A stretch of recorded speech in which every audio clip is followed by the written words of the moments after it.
أعوذ بالله من الشيطان الرجيم. بسم الله الرحمن الرحيم. يا أيها المزمل قم الليل إلا قليلا نصفه أو انقص منه قليلا أو زد عليه ورتل القرآن ترتيلا إنا سنلقي عليك قولا ثقيلا إن ناشئة الليل هي أشد وطئا وأقوم قيلا إن لك في النهار سبحا طويلا واذكر اسم ربك وتبتل إليه تبتيلا رب المشرق والمغرب لا إله إلا هو فاتخذه وكيلا واصبر على ما يقولون واهجرهم هجرا جميلا وذرني والمكذبين أولي النعمة ومهلهم قليلا إن لدينا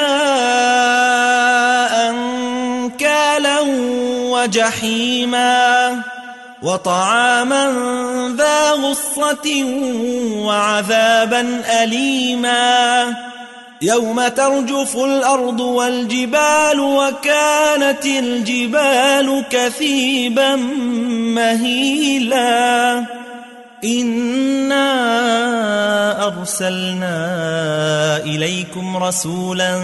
شاهدا عليكم كما أرسلنا إلى فرعون رسولا فعصى فرعون الرسول فأخذناه أخذا وبيلا فكيف تتقون إن كفرتم يوما يجعل الولدان شيبا السماء منفطر به كان وعده مفعولا إن هذه تذكرة فمن شاء اتخذ إلى ربه سبيلا إن ربك يعلم أنك تقوم أدنى من ثلثي الليل ونصفه وثلثه وطائفة من الذين معك والله يقدر الليل والنهار علم أن لن تحصوه فتاب عليكم فاقرؤوا ما تيسر من القرآن علم أن سيكون منكم مرضى وآخرون يضربون في الأرض يبتغون من